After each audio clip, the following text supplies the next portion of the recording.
Disebut, sesiapa yang membaca zikir ini sekali, Allah membebaskan 1/4 dirinya daripada neraka. Sesiapa yang baca 2 kali, Allah membebaskan 2/4 dirinya daripada neraka. Siapa yang membacakan zikir ini kepada Rasulullah 3 kali, Allah membebaskan dirinya 3/4 dirinya daripada neraka.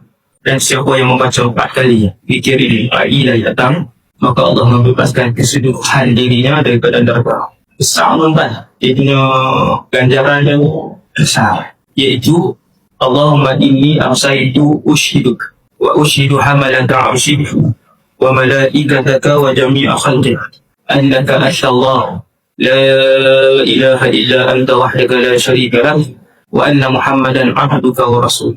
Siapa yang dapat buku ni insya-Allah mahal ya, bukan mahal apa, mahal ijazah.